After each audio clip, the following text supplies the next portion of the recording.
Team हमारे मुख्य अतिथि का स्वागत कर रही है।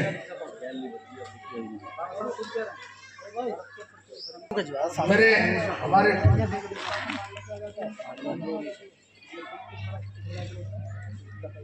का शालीनता का जो नेचर है, ये जो है दुष्यंत भाई कीजिए। साथियों, यहाँ पर उपस्थित सभी साथियों को मेरा क्रांतिकारी जय भीम और मंचासीन सभी लोगों का बहुत बहुत आभार। और हमारे समाज में सभी जन्मे नदियों को, गीतों को, सभी महापुरुषों का मेरा कोटि कोटि नमन। और आप सबको आज माननीय काशीराम जी के जन्मदिन की बहुत बहुत बधाई। सबको बहुत बहुत बधाई। और हमारे पार्टी के स्थापना दिवस पर सबका बहुत बहुत शुभकामनाएं, बहुत बहुत मंगल कामनाएं। जैसा कि मुझसे पहले आने वाले वक्ता आए हैं और उन्होंने अपनी अपनी बातें रखी हैं, उन बातों में काफी दर्द था, काफी जोश था, काफी रोष था। और वो दर्द और जोश और रोष केवल इसलिए नहीं है कि वो खुद अपने आप सफर कर रहे हैं समाज में, हम सभी लोग सफर कर रहे हैं। हम सभी लोग कहीं ना कहीं पर इस चीज के लिए जिम्मेदार हैं कि हम लोग इस स्थिति में कैसे आ गए। माननीय काशीराम जी का जो कारवां था, जो उन्होंने शुरू किया था, वो कारवां उस वक्त शुरू किया था जब अपनी आधी से ज्यादा जिंदगी वो उन चीजों के साथ गुजार चुके थे जिससे वापस जाना किसी भी इंसान को पसंद नहीं होता। वो एक गजेटेड ऑफिसर थे और वो भी एक ऐसे रेप्यूटेड इंस्टीट्यूट में जहां पर जाने के लिए हम लोग को एड़ियां घिसनी पड़ जाती है। उन्होंने उस पोजीशन को त्याग कर आप लोग के बीच में आकर एक गुमनाम जिंदगी जी। गुमनाम जिंदगी जीने का मतलब है कि उन्होंने अपना परिवार छोड़ दिया। परिवार छोड़ने के बाद जो इंसान एक गजेटेड ऑफिसर होने के बाद एक सूट बूट और कार में एक ब्लू लाइट में घूम सकता था, वो आप लोग के बीच में एक शर्ट और पैंट में घूमता था साइकिल के ऊपर। तो इससे बड़ा एग्जाम्पल हम लोग के सामने और कुछ नहीं हो सकता कि अपने समाज को आगे ले जाने के लिए हमें संघर्ष किस स्तर तक करना चाहिए। अगर हम उस स्तर को नहीं छू पा रहे हैं तो ये कहीं ना कहीं कमी हमारी अपने लोगों की है। हमें दूसरों पर उंगली उठाने से पहले सबसे पहले अपनी तरफ देखना चाहिए, क्योंकि एक उंगली दूसरे पर उठती है तो चार आपकी अपनी तरफ होती है।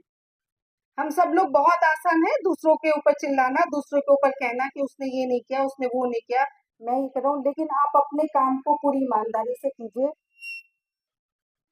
और उस ईमानदारी में आपको किसी को एक्सप्लेन करने की जरूरत नहीं पड़ेगी, आपको किसी को भी ये बताने की जरूरत नहीं पड़ेगी कि आपने क्या किया है, वो चिल्ला चिल्ला के बोलेगी। काशीराम जी ने कभी भी ये नहीं कहा आपसे कि मैं आपके बीच में आके आपका उत्थान करूंगा। वो अपने तरीके से काम करते रहे, अपने तरीके से आप लोग को जागरूक करते रहे। वो अकेला एक ऐसा इंसान था, वो ये नहीं देखता कि मेरे सामने भीड़ हजारों की है या एक बंदे की है। उन्हें अपनी बात रखने से मतलब। एक बार का वाकया है कि किसी ने उनको आमंत्रित किया अपने गांव में और उन्हें कहा कि आइए काशीराम जी, हमारे उसमें कम से कम आपको 2000 की भीड़ मिलेगी। तो उन्होंने ये सोचा कि ये तो अच्छी जगह है जहां पर हम अपनी बात रख सकते हैं, अपने समाज के बारे में बता सकते हैं।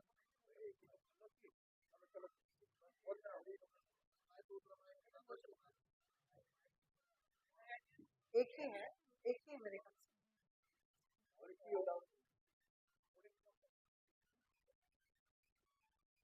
तो जब उन्होंने बोला कि मैं आपके यहाँ आऊंगा तो उन्होंने कहा कि कितनों की भीड़ होगी आपके यहाँ। तो उन्होंने कहा मान्य काशीराम जी, हमारे यहाँ 2000-3000 की भीड़ हो जाएगी।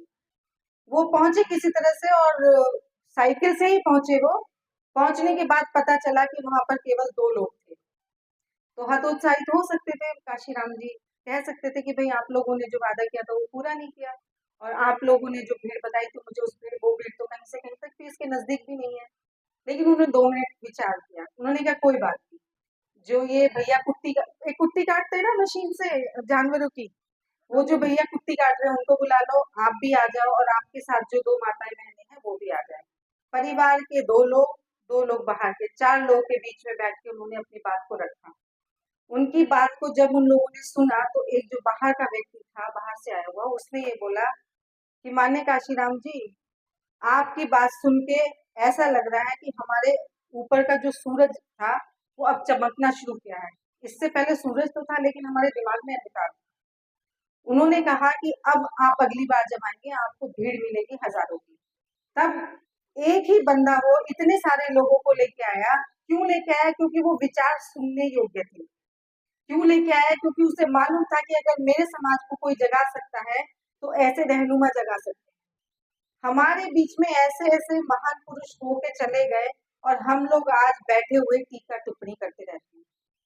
आज हम बैठे हुए ये सोचते रहते हैं कि भाई अगर हमने पार्टी बना ली है तो पार्टी के नाम पे पहले तो आप उल्टे सीधे काम करेंगे जो कि विजिबल नहीं है, जो कि फीजिबल नहीं है, जो कि नहीं होने चाहिए।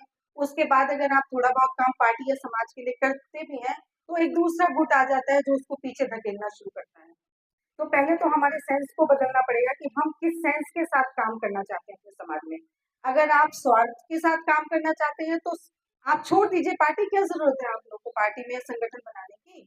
कोई जरूरत नहीं है। वैसे भी तो जिंदगी जी रहे हैं हम लोग को, तो ये थोड़ी ना दो रोटियां नहीं मिल रही खाने के लिए।